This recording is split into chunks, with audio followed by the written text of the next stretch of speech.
It began in silence, not the ceremonial quiet of a royal procession, but a stillness deeper, older, as if the walls of Balmoral themselves had stopped breathing.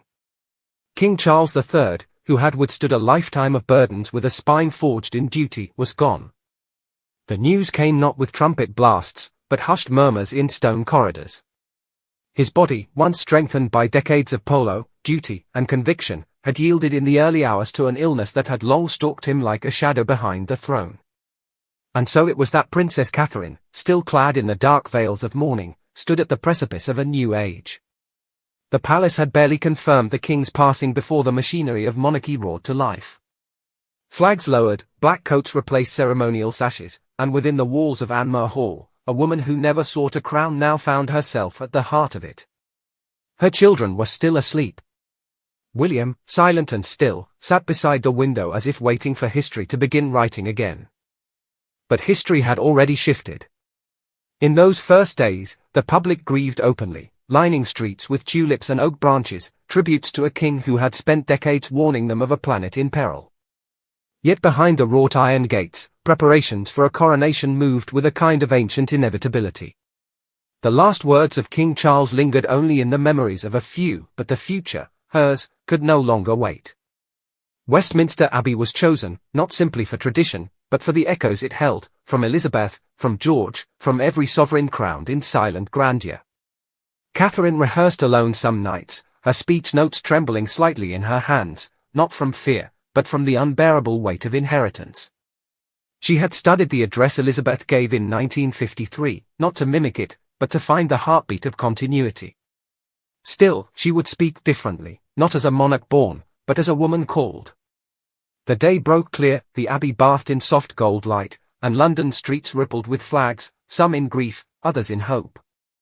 Catherine arrived not on the heels of trumpets but in a carriage lined with silence, her gown embroidered with thistles and vines, a quiet ode to Charles's gardens, now tended by ghosts.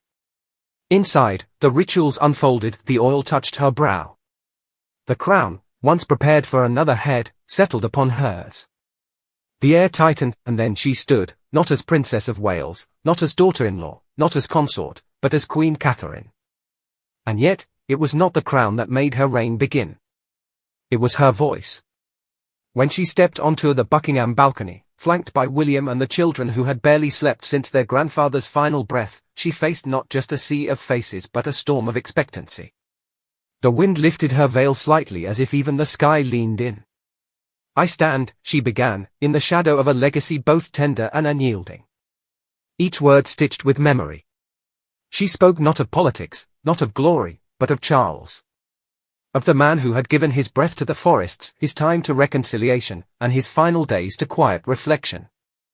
She recalled his hands planting saplings at Highgrove, his regrets whispered late into the night, not over mistakes, but over time lost.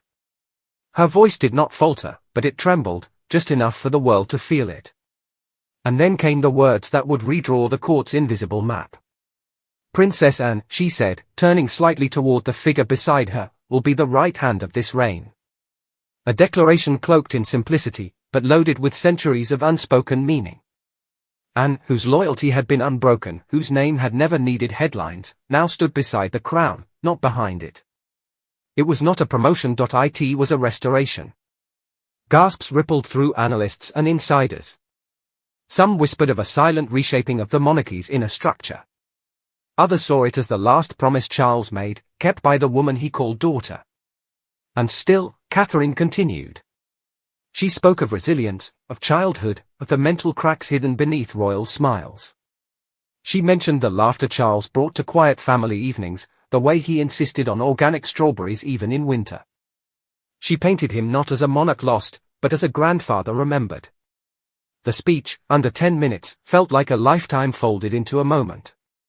The crowd did not cheer when it ended. They breathed together. Behind palace doors, the grief unfolded like a second ceremony. Catherine's children clung to her sleeves. William held her hand more tightly than ever before. Anne's eyes betrayed what years of military posture never could, grief. There were private walks through Highgrove, quiet dinners with one plate left untouched, and long evenings where Catherine practiced her coronation lines not to perfect them, but to let the weight settle. She was not replacing Charles. She was continuing him.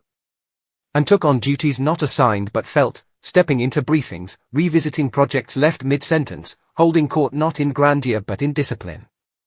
Her presence, the monarchy's new compass. Her bond with Catherine, forged not by strategy but by shared scars, grew into something unshakable. And now, as the world watches the reign of Queen Catherine take shape, it does so not with fanfare, but with stillness. A monarchy that once shouted now whispers. But its whispers are heard. Because the queen who never asked for a crown, and the princess who never asked for praise, are building a reign not of splendor, but of resolve. And that is how the new age begins.